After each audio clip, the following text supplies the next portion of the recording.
Did you know that during the Second World War, the front line wasn't just in some distant field? For millions of people, it was their own front door. Bombs didn't just hit military targets, they fell on kitchens, living rooms, and bedrooms. Over 60 million civilians died, far outnumbering military deaths.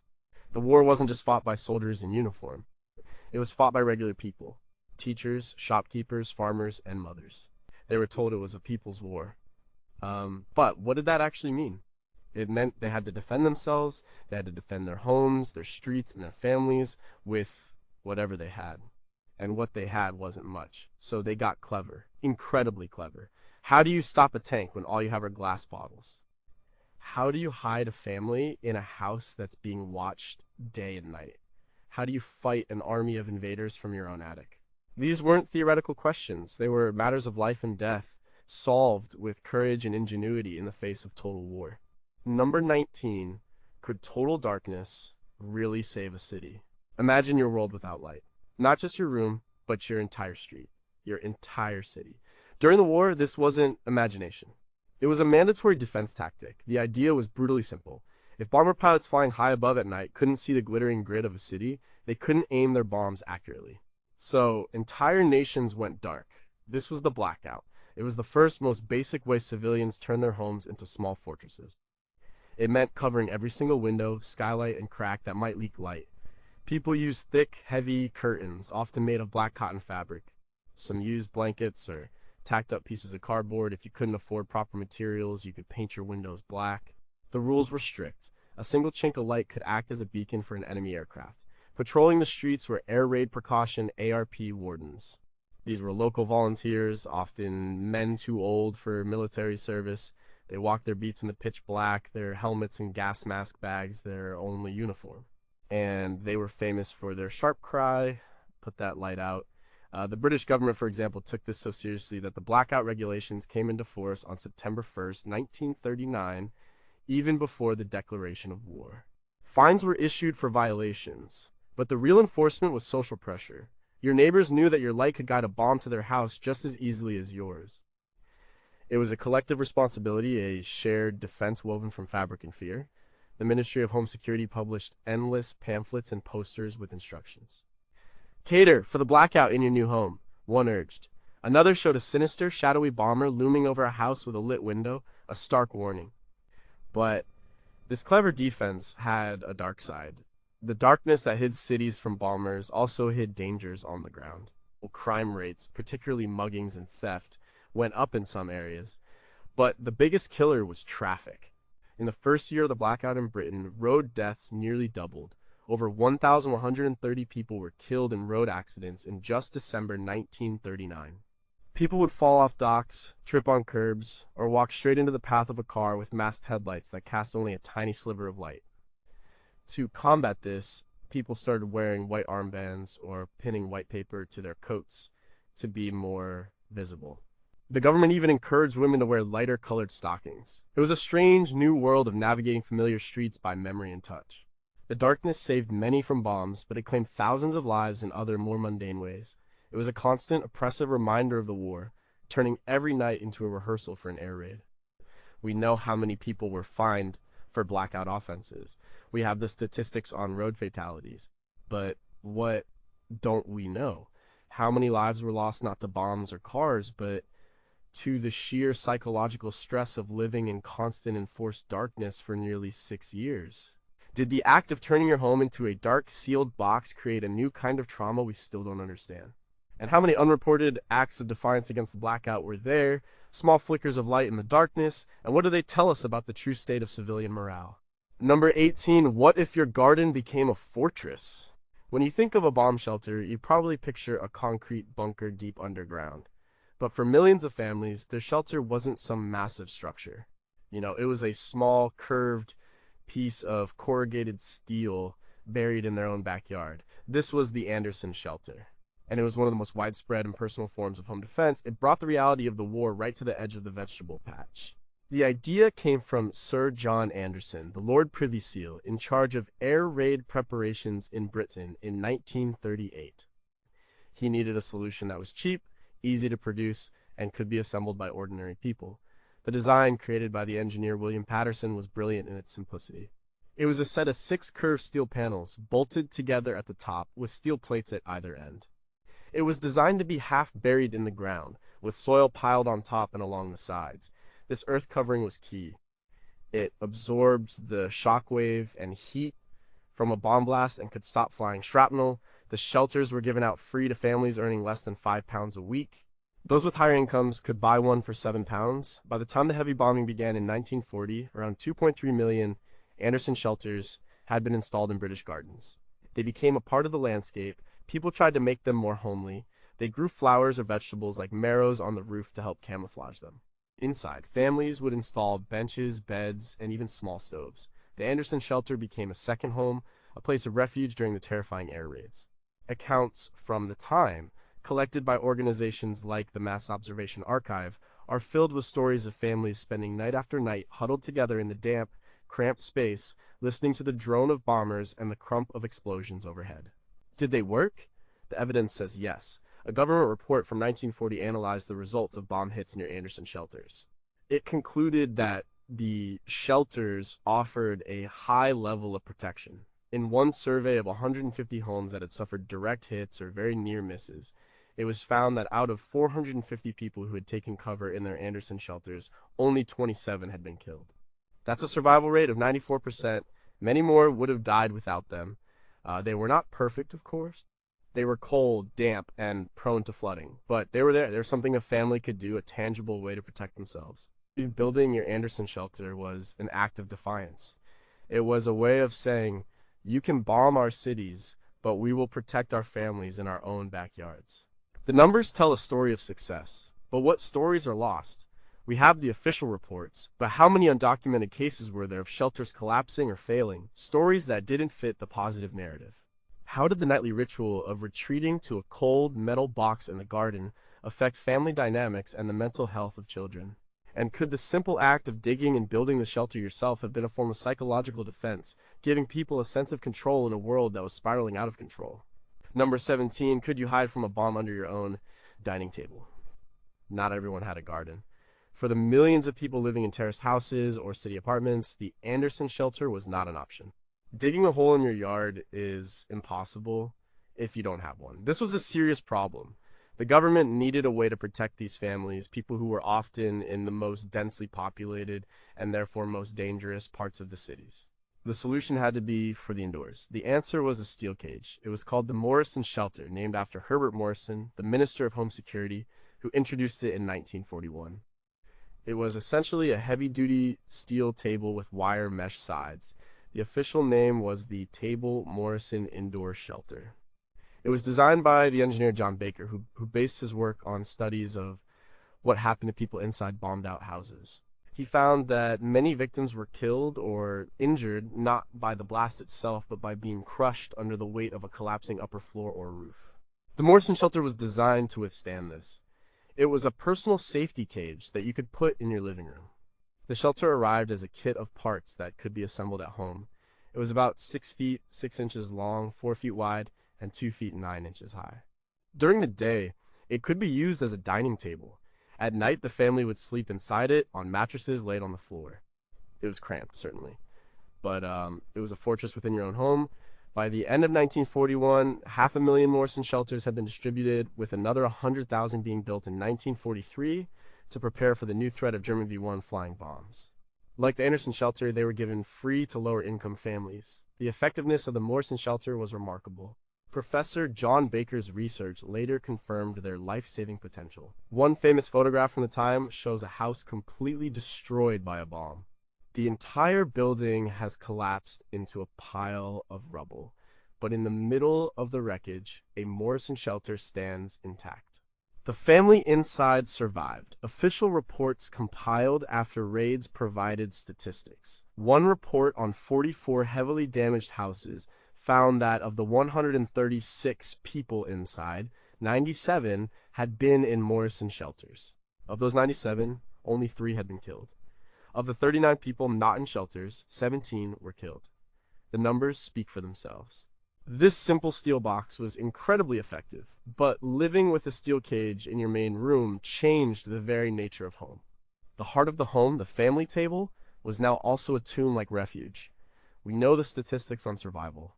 But what about the psychological impact? What was it like for children to sleep inside a cage every night, hearing the bombs fall just outside their walls?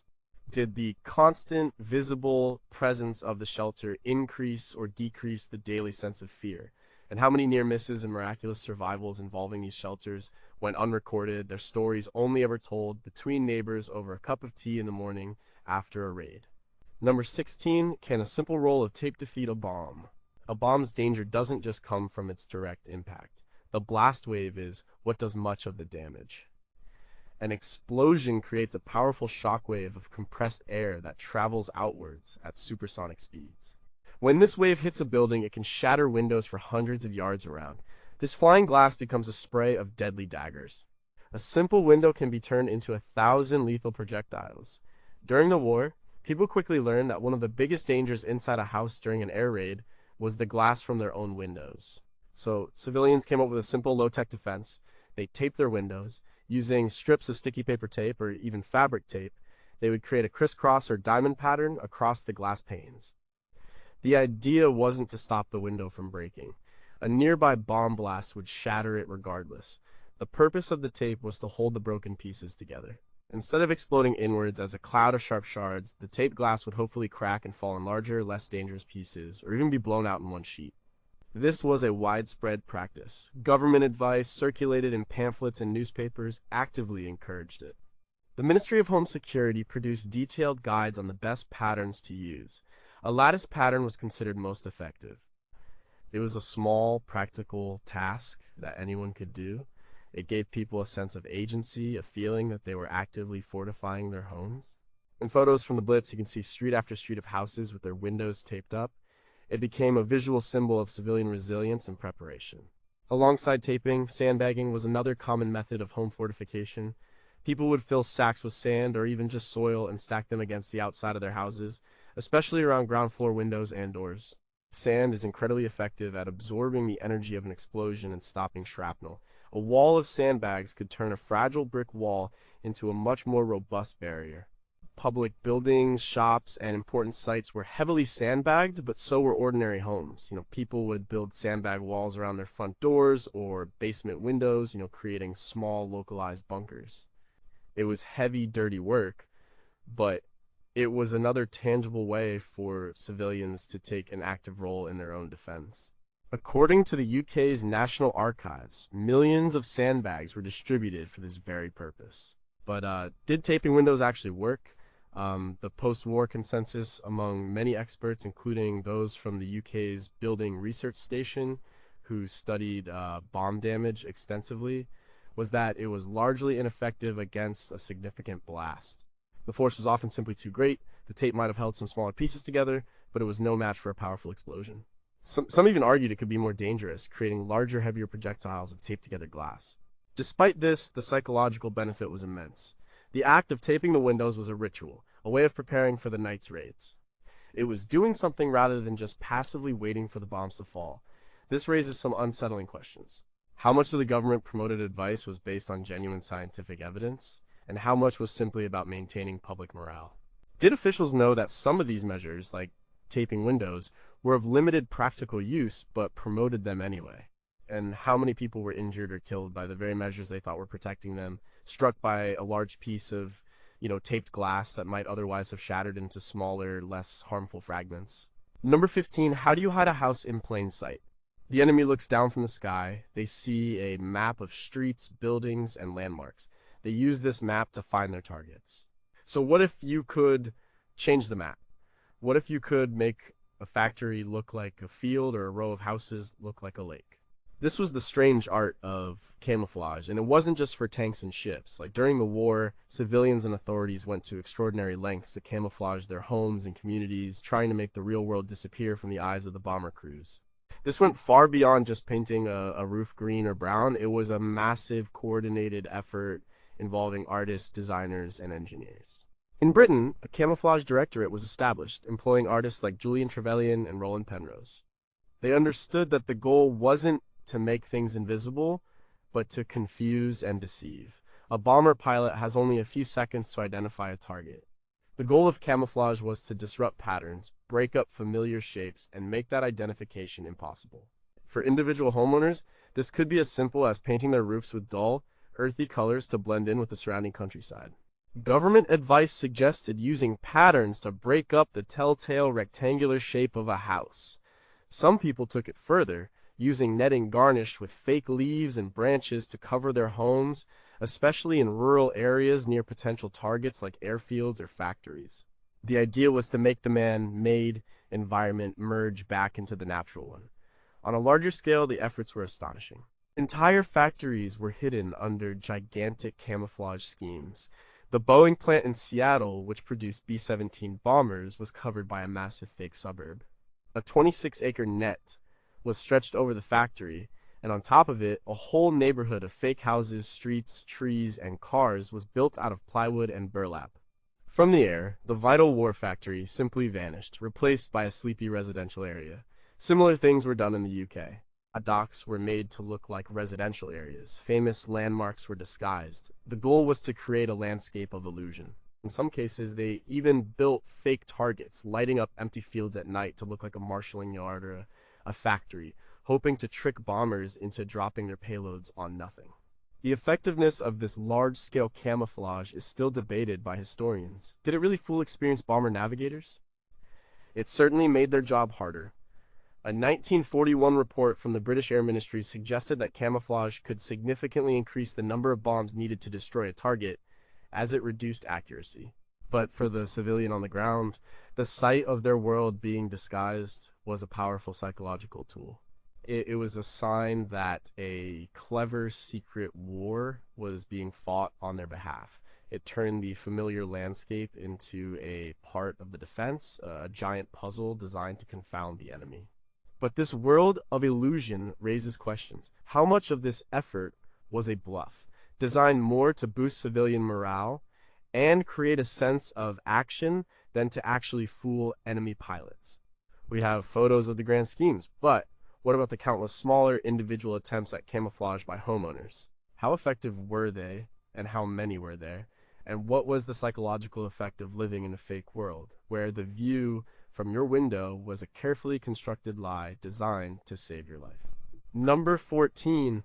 When the enemy is at the door, can a kitchen knife become a spear?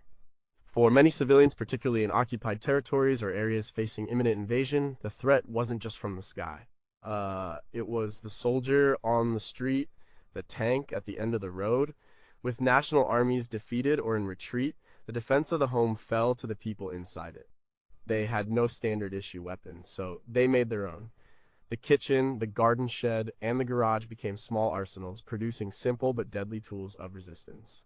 One of the most famous and effective homemade weapons was the Molotov cocktail. Its name was coined by Finnish soldiers during the Winter War of 1939-40, a sarcastic tribute to the Soviet Foreign Minister Vyacheslav Molotov.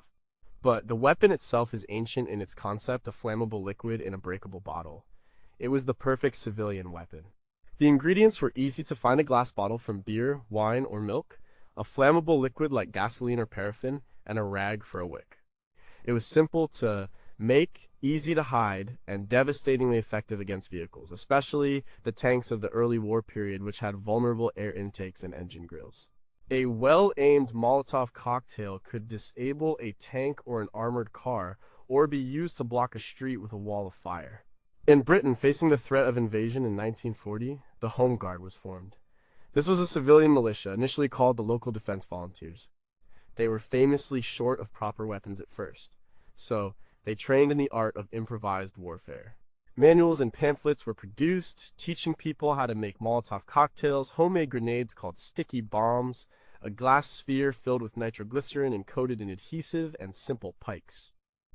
The poet and writer George Orwell, a member of the Home Guard, wrote about training with these weapons, acknowledging their crude but necessary nature. The idea was to turn every street into a potential death trap for an invading army. Beyond firebombs, people improvised in countless ways. They made caltrops HR sharp, multi-pronged spikes print to throw on roads to puncture vehicle tires. These could be made by welding together large nails or bending scrap metal. They fashioned simple clubs, sometimes with nails driven through the end. They sharpened garden tools like spades and pitchforks into deadly stabbing weapons. The home itself became a weapon. A pot of boiling water, a heavy piece of furniture, or a brick dropped from an upstairs window could be used to attack an enemy soldier entering a house. This was desperate, brutal, close-quarters fighting, planned and rehearsed by people determined to defend their homes to the last. This turn to archaic, almost medieval weaponry was documented in newsreels and photographs of the era, showing men in civilian clothes learning to fight a modern army with pikes. We know about the official training manuals for the Home Guard. We have the famous stories of the Molotov cocktails use on the Eastern Front. But what we don't know is how many ordinary civilians, not part of any official militia, secretly made and stockpiled these weapons in their homes. How many unrecorded acts of violent resistance were carried out with a sharpened garden tool or a bottle of gasoline? And what was the psychological toll on a person when they turned their mind to transforming everyday household objects into instruments of killing? Number 13. Could a child's toy protect you from invaders? When an army enters a house, they expect certain things: doors, windows, stairs. They move based on the predictable layout of a home. The most dangerous defense, then, is the one they don't expect. Civilians, knowing every inch of their own territory, could turn their homes into deadly mazes for unwelcome soldiers. This was the art of the booby trap. It used the element of surprise to injure, kill, or at the very least, demoralize an occupying force. The techniques were often simple, using basic materials and an intimate knowledge of the home's quirks. A classic example is a tripwire, a thin piece of wire or string stretched low across a doorway or a dark hallway could be connected to anything. It could be tied to a stack of heavy objects on a high shelf designed to fall on whoever broke the wire. It could be rigged to a simple noisemaker like a stack of tin cans to alert the residents that someone had entered. In more extreme cases, it could be connected to a homemade explosive or an incendiary device. Manuals produced for resistance fighters and auxiliary units, like the British auxiliary units, a top-secret stay-behind army, detailed how to create these traps. Colin Gubbins, the head of the Special Operations Executive SOE, was a key figure in promoting such tactics. The manuals they produced, like The Art of Guerrilla Warfare, were filled with diagrams for simple, effective traps. For example, a grenade with the pin partially pulled could be wedged in a door jamb, so that opening the door would pull the pin completely. A loose floorboard could be rigged to detonate a small charge when stepped on. A seemingly innocent object, like a book on a shelf or a lump of coal by the fireplace, could be hollowed out and packed with explosives. These weren't just theoretical plans. In occupied territories across Europe, from France to Poland to the Soviet Union, resistance fighters used these methods. Partisans would booby-trap roads, buildings, and even the bodies of their own fallen comrades to kill enemy soldiers who came to investigate. The psychological effect of these traps was enormous. It meant that for an occupying soldier, every step could be their last. Any door, any window, any object could be a trigger for death or mutilation. This constant fear and uncertainty wore down morale. A soldier who is afraid to even open a cupboard is an ineffective soldier. The use of booby traps blurred the line between civilian and combatant. It turned the domestic space, a place of sanctuary, into a weaponized zone. The knowledge of these traps was often kept within a small family or resistance cell, a deadly secret held within the walls of the house. We have the training manuals and the official histories of resistance groups, but how many of these traps were set by individuals acting alone to defend their own property, their actions never recorded in any official history? How many invading soldiers were killed or maimed by traps set by farmers, housewives, or even children, using their local knowledge? And what happened to the people who set these traps? Did they live in constant fear of their own devices or of a child or neighbor accidentally stumbling into them? Number 12, how can a rooftop become a battlefield? In a city at war, the ground level is a maze of streets, a series of choke points. But above it all lies another landscape, the rooftops. For civilians defending their homes in an urban environment, the roof was not just a cover from the rain. It was a high ground, a watchtower, a sniper's nest, and a hidden highway. Using the rooftops was a key tactic of urban defense, turning a two-dimensional fight on the streets into a three-dimensional war. During the Battle of Stalingrad in 1942, this was taken to its extreme. The city was bombed into a wasteland of rubble, and fighting was house to house, room to room. Soviet soldiers and armed civilian workers used the interconnected buildings and their roofs to their advantage. A defender could fire on German troops, in the street below from an attic window, then slip over the roof to the next building, fire again, and disappear. They knocked holes in the walls of attics and apartments, creating a network of passages that allowed them to move through an entire city block without ever setting foot on the street.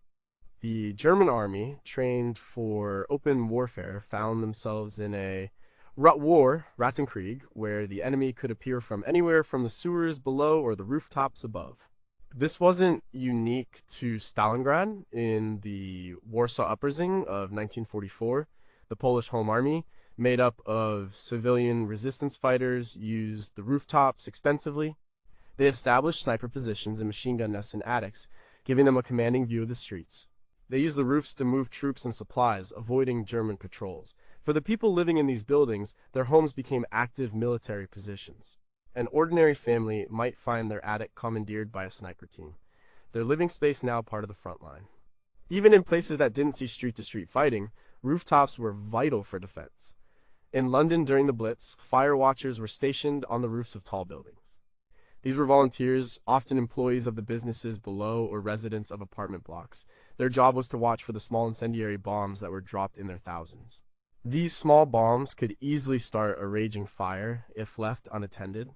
The fire watcher's task was to spot where they landed and extinguish them quickly with a bucket of sand or a stirrup pump, a type of hand-powered water pump. These were acts of incredible bravery. They stood exposed on high rooftops during an air raid surrounded by explosions to protect the homes and workplaces below. The National Fire Service records show that the actions of these civilian fire watchers saved countless buildings from destruction. The roof was a place of high risk and high reward. It offered a strategic advantage, but also left the defender exposed. We have the heroic stories of the fire watchers and the tactical accounts from battles like Stalingrad. But what about the undocumented uses of rooftops? How many individual acts of defense, like dropping bricks or other heavy objects on soldiers below, were carried out from the rooftops of private homes? What kind of informal communication systems using signals from one roof to another were developed by neighbors to warn of approaching danger? And what did it feel like to see your city burn from the vantage point of your own roof, knowing you were the last line of defense for the home beneath your feet? It's number 11. Could a secret lurk behind your wardrobe? When the enemy is in control, they control the space. They can search any house at any time. For those involved in resistance or for those hiding people targeted by the occupying regime, the only way to survive was to create spaces that didn't officially exist. Your homes were remodeled in secret. People built hidden rooms, secret passages, and concealed compartments. The ordinary architecture of a house became a life-saving illusion. This was a common practice across occupied Europe. A family hiding a downed Allied airman, a Jewish family, or a resistance fighter needed a place for them to disappear instantly if there was a knock at the door. These hiding places, known as hiding holes, or by the Dutch term onderdoekers, had to be cleverly constructed. A false back could be built into a wardrobe, a space could be hollowed out under a staircase, or behind a fireplace. A section of floorboards could be made to lift up, revealing a small crawl space beneath. The entrance had to be perfectly disguised, invisible to a searching soldier. The story of Anne Frank and her family is the most famous example of this. They hid for over 2 years in a secret annex behind a swinging bookcase in a building in Amsterdam. But their story was just one of thousands. In Poland, the Zabinski family, who ran the Warsaw Zoo, used their villa and the empty animal enclosures to hide hundreds of people escaping the Warsaw Ghetto. Their story was documented in the book The Zookeeper's Wife by Diane Ackerman. In France, entire villages like Le Chambon-sur-Lignon conspired to hide people using attics, cellars, and secret rooms in their homes and farms. There has been an excellent legal materials. A resistance cell need a place to hide their weapons, their radio transmitter, their printing press, and so forth. Underground newspapers. A secret compartment under the floor could hold a cache of pistols. A hollowed out wall could conceal a radio used to contact London. The home became a depot for the secret war. Creating these spaces was incredibly risky. It required skill in carpentry and construction and absolute secrecy. A talkative neighbor or a curious child could lead to disaster. The builders and the inhabitants of these secret spaces lived under constant, terrifying pressure. The ingenuity was incredible. People used their knowledge of their own homes, the odd corners, and unused spaces to create these sanctuaries. A book from the period, Hiding Places by C.B. Parez, even gave practical advice on constructing them. The book was aimed at those in Britain who might need to hide in the event of an invasion. It detailed how to build false walls and secret cupboards. The very existence of such a book shows how real this threat was and how seriously people took the idea of turning their homes into places of concealment. We know the stories of the successful hides, the ones where people survived to tell the tale. But what about the ones that failed?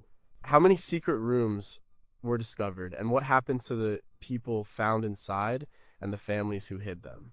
How many people died sealed within their hiding places, not from discovery, but from lack of air, food, or water during a prolonged search? And what was the deep psychological impact of living for months or years in a tiny, dark, confined space, your world reduced to a few square feet behind a wall? Number 10. Can a line of washing transmit a secret message? In a war, information is as vital as ammunition. Knowing where the enemy is, what they are planning, or simply receiving a message of hope can be the difference between life and death. But in an occupied country, communication is dangerous. Mail is censored. Phones are tapped. Speaking openly can lead to arrest. So civilians developed silent, secret languages. They used everyday objects and routines to pass messages in plain sight. Their homes and their daily chores became part of a clandestine communication network. The methods were varied and ingenious. The way laundry was hung on a clothesline could be a code. The number of shirts, the color of a specific item, or its position on the line could signify a message. A red sock hung on the left side might mean danger, stay away. 2 white sheets might mean all clear. It was a simple, deniable system. If questioned, it was just laundry drying in the wind. In Belgium, a resistance network called the Service de Sabotage Hotten reportedly used such methods. A pot of geraniums in a particular window could signal to a resistance member passing in the street that a safe house was currently being watched. These visual signals were part of a wider system of what intelligence professionals call dead drops. Well, a message or an object could be left in a prearranged, seemingly innocent location for someone else to pick up. A loose brick in a garden wall, a hollowed-out book on a public shelf, a specific crack in a pavement. These could all be secret post boxes. The home was a natural hub for this activity. A bottle of milk left on the doorstep could contain a hidden message. A package dropped into a shopping basket could contain forged identity papers. Sounds could also be used. A particular tune played on a piano at a specific time, audible from the street, could be a signal. The rhythm of someone chopping wood in their backyard could convey a simple message in Morse code. These methods relied on shared secrets and careful observation. They were part of the fabric of daily life, hidden from the eyes and ears of the occupiers. The BBC played a role in this on a larger scale. Their broadcasts to occupied Europe often contained personal messages at the end of the program. Jan has a long mustache, or the rabbit is in the garden. These sounded like nonsense, but they were coded messages for specific resistance cells, signaling that a supply drop was imminent or that a particular action should be taken. Lisette de Boyne, a French SOE agent, recounted how these messages were vital for coordinating operations. This secret world of signs and signals was built on trust and incredible attention to detail. A mistake could be fatal. The stories we know are often from the memoirs of spies and resistance leaders, but this was a language spoken by many ordinary people as well. It was a way to fight back silently, to maintain communication and organization under the nose of a powerful enemy. The home was not just a shelter, it was a communication hub. But the very nature of this secret communication means much of it is lost to history. How many of these local informal codes were ever written down?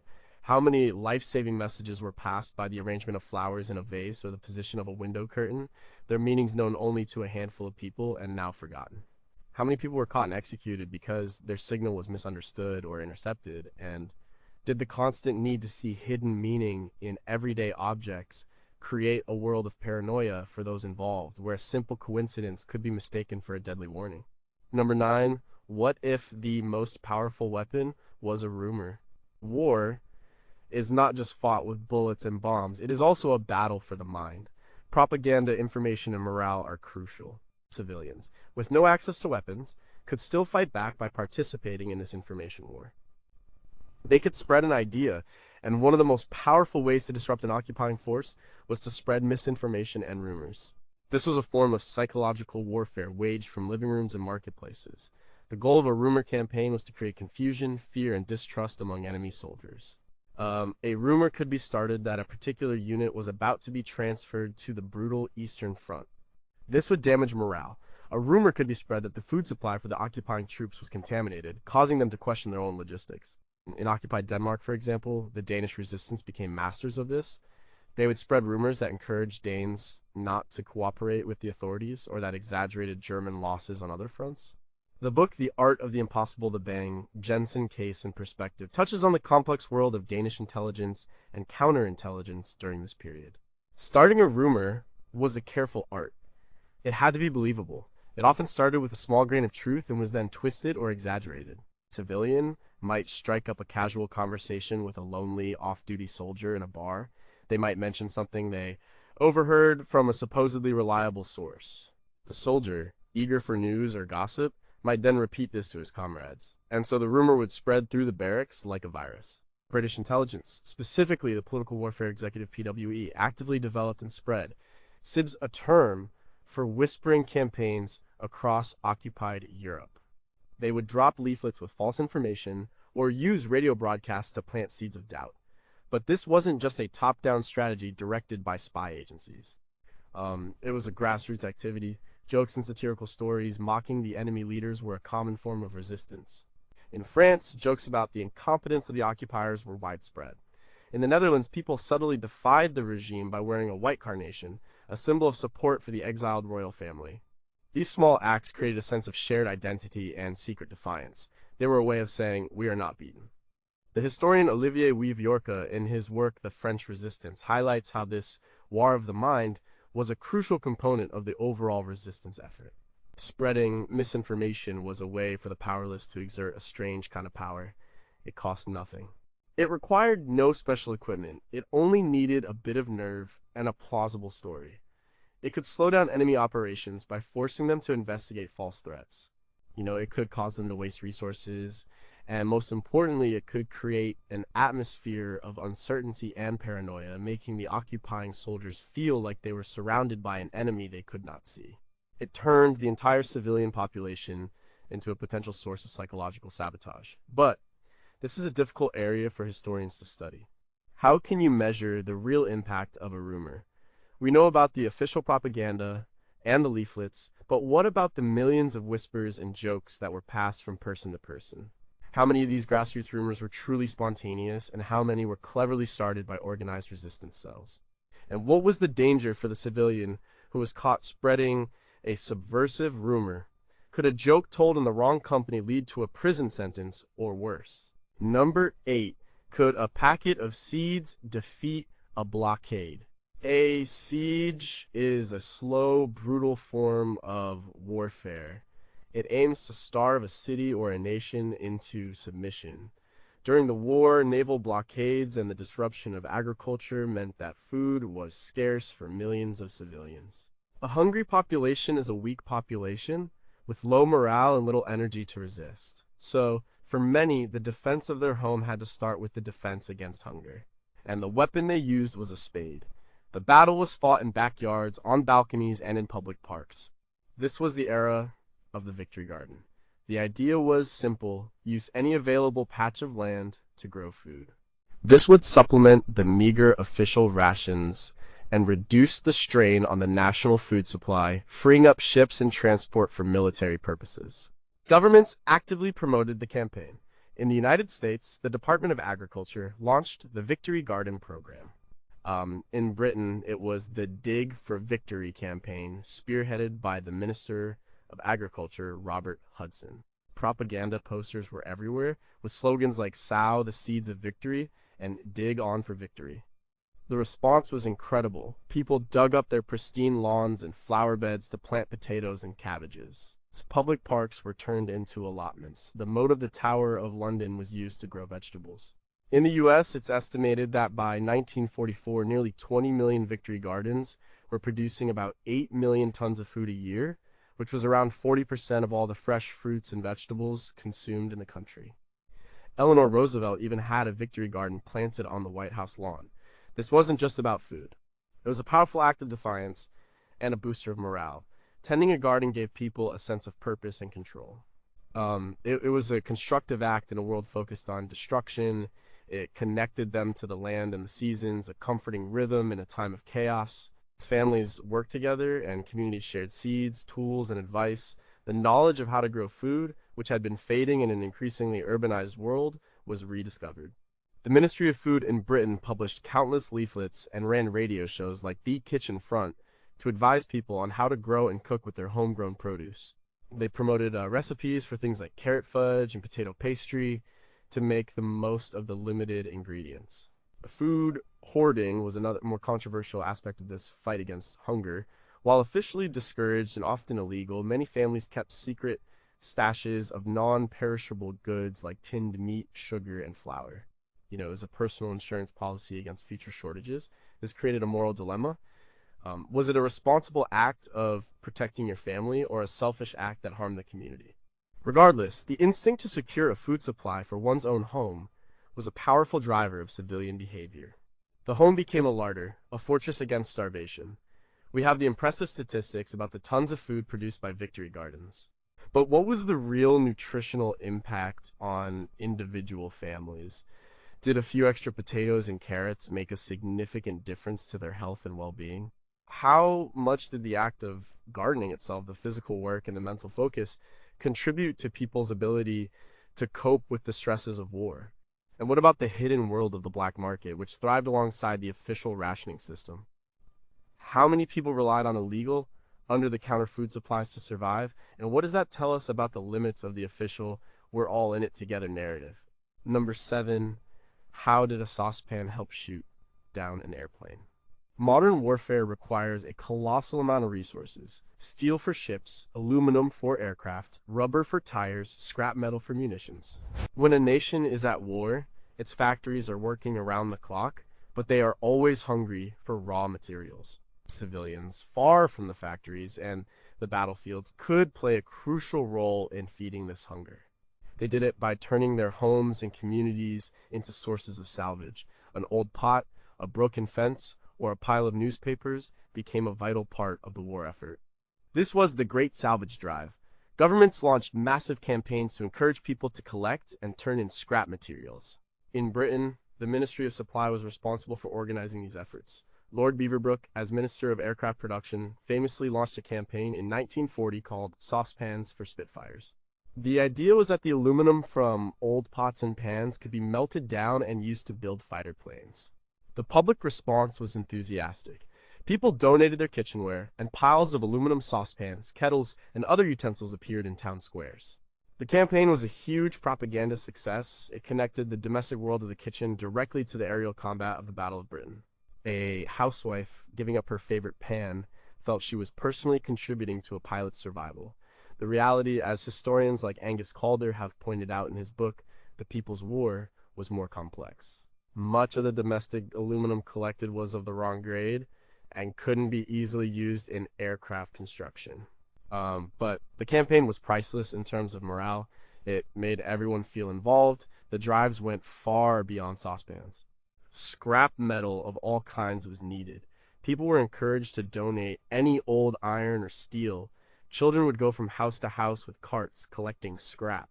Famously, ornamental iron railings were cut down from public parks and private gardens. In 1 year, the UK collected enough scrap metal to build a fleet of 1,500 destroyers.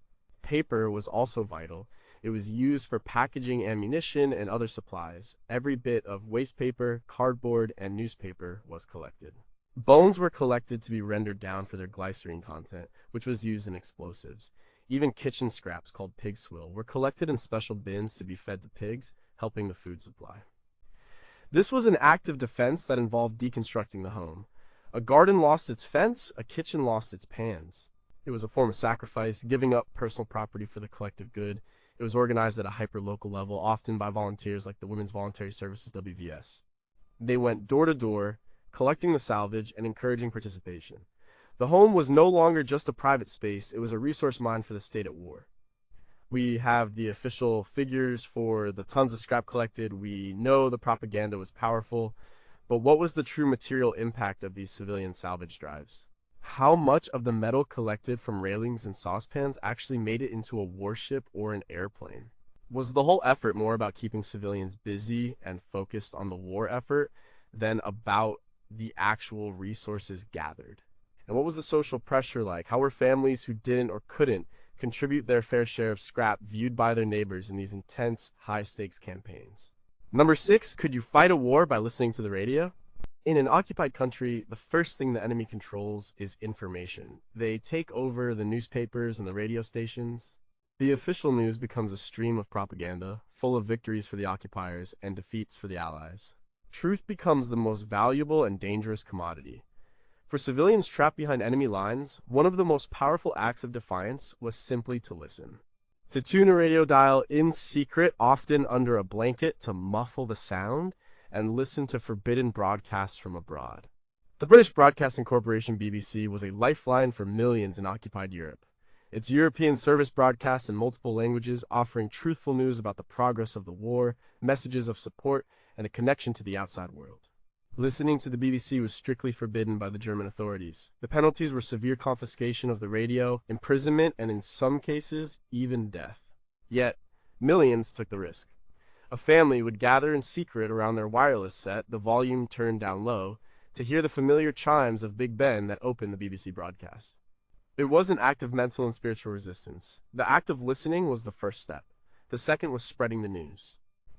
What was heard on the BBC in the dead of night would be passed on in whispers the next day. A shopkeeper would share a piece of news with a trusted customer. A doctor would pass it on to a patient.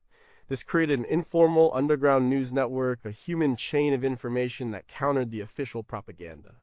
This process is detailed in many personal accounts of life under occupation, such as the diaries of ordinary citizens who risked everything to stay informed. This defense of the mind was crucial for maintaining morale. The official news told a story of inevitable defeat. The secret news from the BBC told a story of resistance, of Allied victories elsewhere, of hope. It reminded people that they were not alone and that the war was not over. The French novelist and resistance member Jean Breuer, who wrote under the pseudonym Vercors, described the BBC as the daily bread of hope. It gave people the will to carry on, to endure the occupation, and to believe in eventual liberation. The occupying forces were well aware of the danger posed by these illegal listeners. They used radio detection vans to try and locate the illegal sets. They encouraged neighbors to inform on each other. The simple act of possessing a shortwave radio was a crime. Yet, people found clever ways to hide their radios in hollowed-out books, under floorboards, or disguised as other objects. The home, a place that was meant to be controlled by the occupiers, became a secret listening post, a tiny island of truth in a sea of lies. We know from post-war surveys and memoirs that millions of people listen to the BBC, but what we can never truly know is the full extent of this secret audience. How many radios were there, and who was listening, how did the information spread, and how much did it get distorted as it passed from person to person? And what was the emotional cost of this secret listening? How did families manage the constant fear of a neighbor's denunciation or the midnight knock of the secret police, all for the sake of hearing the news? Number 5, if you can't broadcast, can you still make headlines? If the enemy controls the radio and the official newspapers, how do you spread detailed information? How do you publish lists of traitors, print instructions for sabotage, or share poems and stories that keep the national spirit alive? Whispers are powerful, but they are not enough. The answer for many resistance movements was the underground press. In basements, attics, and backrooms of ordinary homes, civilians became clandestine printers, publishers, and distributors, waging a war of words on paper. This was an incredibly dangerous but vital form of defense. These secret newspapers, often just a single sheet of mimeographed paper, were a direct challenge to the occupiers' monopoly on information. They were produced with stolen or scavenged materials. Ink, paper, and printing presses were all strictly controlled. A resistance cell might have to steal paper from a government office or use a hidden, hand-cranked printing machine. The work had to be done in absolute secrecy. The noise of a printing press or the smell of ink could give them away. The content of these papers was explosive. They published real news about the war gathered from illegal radio broadcasts. They printed calls to action, encouraging strikes or acts of non-cooperation. They published cartoons mocking the enemy. In France, dozens of underground papers like Combat and Liberation circulated. In the Netherlands, Het Parool began as a resistance newsletter. In occupied Poland, the Bulletin Informacyjny was a major publication of the underground state. It's estimated that in Poland alone, over 1,000 different underground publications were produced.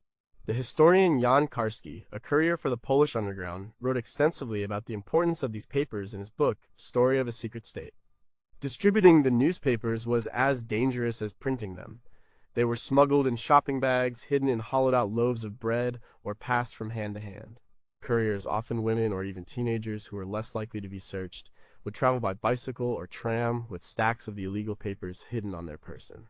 The papers would be left in public places, on cafe tables, in train stations, or slipped under doors at night. Finding a copy was a thrill, a sign that the resistance was alive and active. Reading it and passing it on was an act of participation. The home was central to this entire process. A particular house might be the editorial office, where the articles were written. Another home seller would be the print shop. A network of homes would serve as distribution points. The entire operation was hidden within the fabric of a seemingly normal neighborhood. The people involved were not professional journalists or printers. They were students, priests, poets, and factory workers who learned the skills they needed to fight this information war. Their defense of their community was to arm it with the truth. We have collections of these underground newspapers in museums and archives. We can read what they wrote, but what about the stories we can't read? How many printers and distributors were arrested and never heard from again? What codes and secret methods did they use to protect their network, and how often did those methods fail? And how did the act of producing a physical newspaper, a tangible piece of defiance, affect the morale of the resistance in a way that a fleeting radio broadcast could not? Number 4, can a line of poetry be a line of defense? The war is an assault not just on bodies and buildings, but on culture and spirit. An occupying force often tries to suppress the local language, ban national symbols, and erase the cultural identity of the people they control. In this context, defending your home means defending your heritage. One of the most profound forms of resistance was the preservation and creation of art, music, and literature. A poem, a song, or a secret play could be an act of defiance, a way of keeping a nation's soul alive when its body was in chains. In the ghettos established by the German regime, where people were trapped in horrific conditions, cultural life stubbornly persisted. In the Warsaw Ghetto, despite starvation and terror, there were secret libraries, concerts, and theater performances.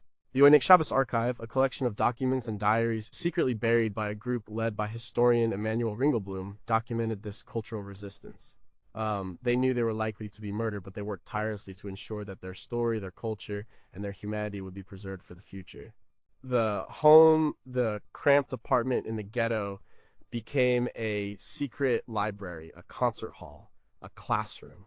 In occupied Paris, writers like Albert Camus and Jean-Paul Sartre wrote plays and novels with subtle anti-authoritarian themes that managed to get past the censors.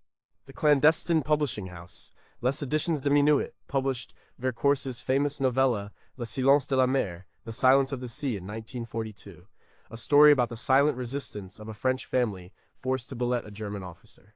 It was a powerful statement about maintaining one's dignity and identity in the face of occupation. Printing and distributing such a book was an act of cultural warfare. Graffiti was another form of this artistic defense. A simple symbol, like the V for Victory sign or the Cross of Lorraine, a symbol of the Free French, could be painted on a wall overnight. It was a small but visible act of defiance that told the occupiers and the local population that the spirit of resistance was not dead. It was a way of reclaiming public space, even if only for a few hours before it was painted over. This defense of culture extended to education. In places like Poland, where the occupiers closed universities and high schools in an effort to crush the intellectual class, a vast underground education system was created. In secret, classes were held in private homes. Teachers and professors at great personal risk taught students everything from mathematics to Polish history. A living room would become a university lecture hall. According to historian Norman Davies, this secret university system in Warsaw educated thousands of students.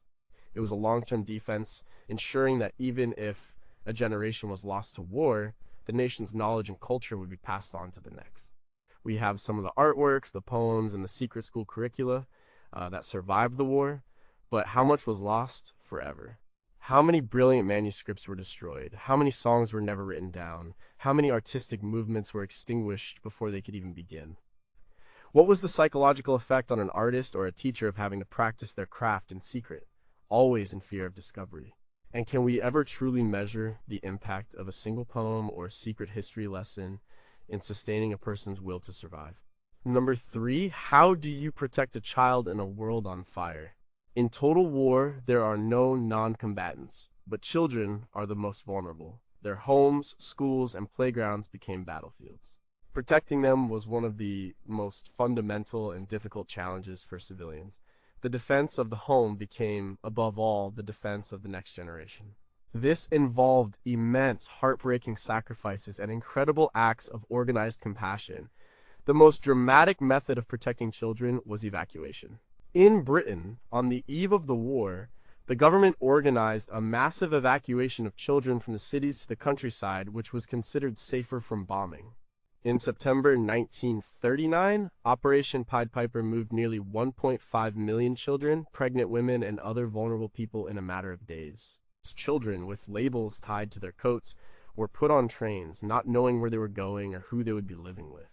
This was a wrenching experience for both the children and their parents. It was an attempt to defend the children by dismantling the home, by sending them away from their families for their own safety.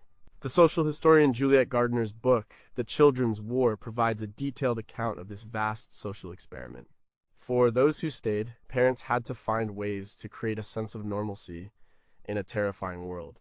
They had to explain the air raid sirens, the blackout, the gas masks. They made up games to play in the bomb shelters. They tried to shield their children from the worst of the horrors. A parent's calm demeanor during a bombing raid was a form of defense, a shield of reassurance for a terrified child. The home had to be a sanctuary even when the walls were shaking. In the most extreme circumstances, protecting children required unimaginable bravery. In occupied Europe, many people risked their lives to hide Jewish children. They took them into their own homes, pretending they were their own relatives.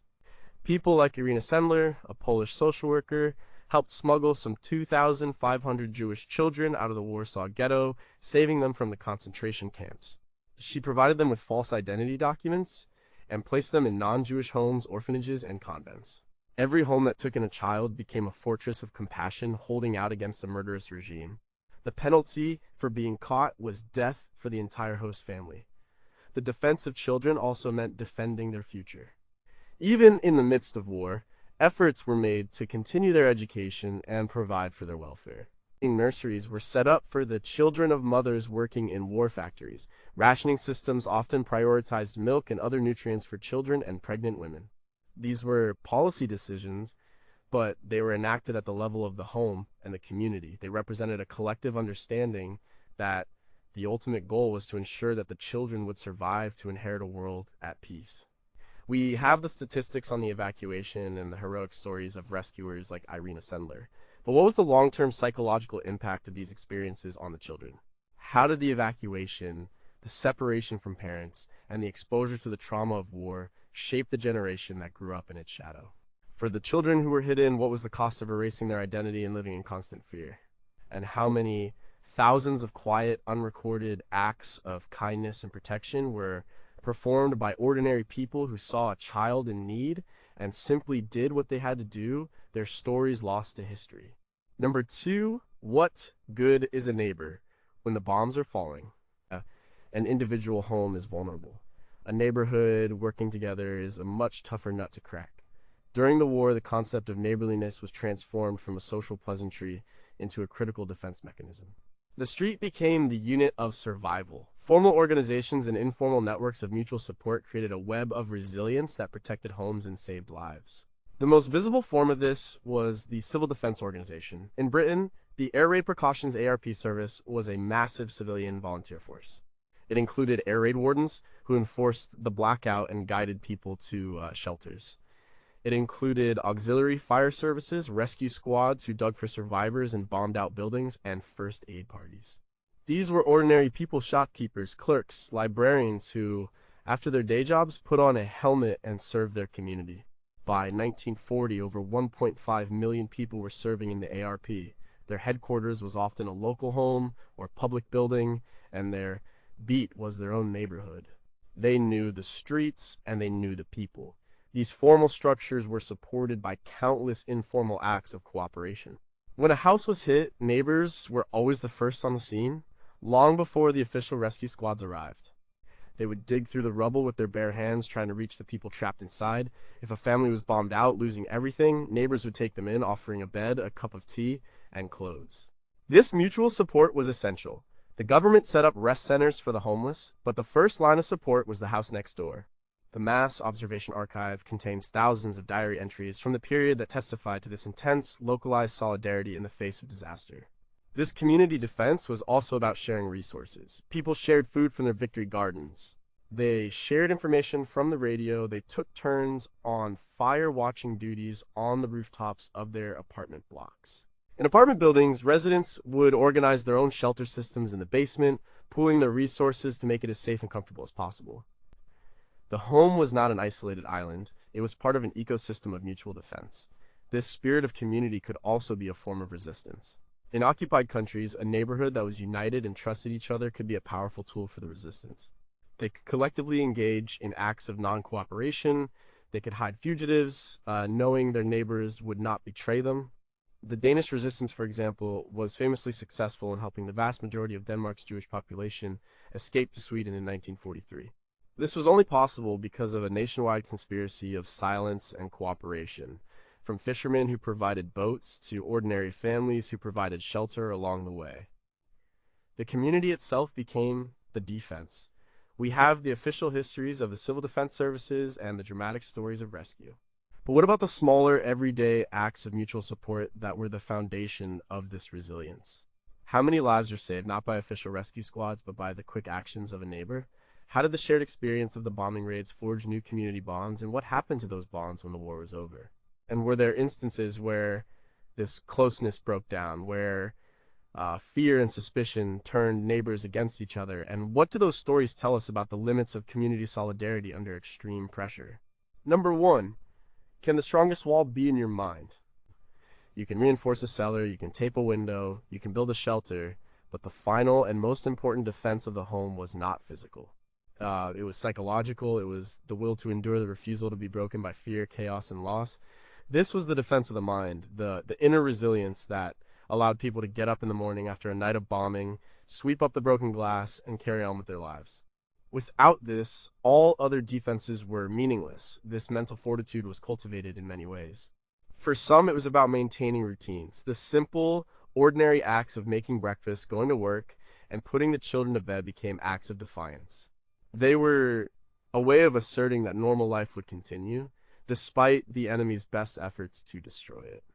The British government's famous poster, "Keep Calm and Carry On," though little used at the time, perfectly captured this desired mindset.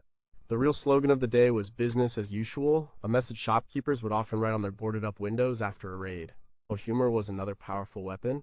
In the face of horror, people told jokes. Dark humor, gallows humor, became a way to cope with the unbearable. It deflated the enemy's power and created a sense of shared perspective. Cartoonists like David Lowe in the UK and underground artists in occupied Europe used satire to mock the enemy leaders, cutting them down to size and making them seem less terrifying. Laughter in a bomb shelter was not a sign of madness. It was a sign of a spirit that refused to be crushed. Solidarity, the feeling of being all in it together, was perhaps the most important psychological defense. Knowing that your neighbors, your city, and your country were enduring the same ordeal created a powerful bond.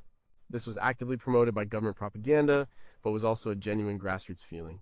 Personal diaries from the era, like those of Vera Hodgson, an ordinary Londoner, are filled with accounts of this shared spirit. This sense of collective struggle made individual fear easier to bear. You were not alone in your terror. Finally, there was hope.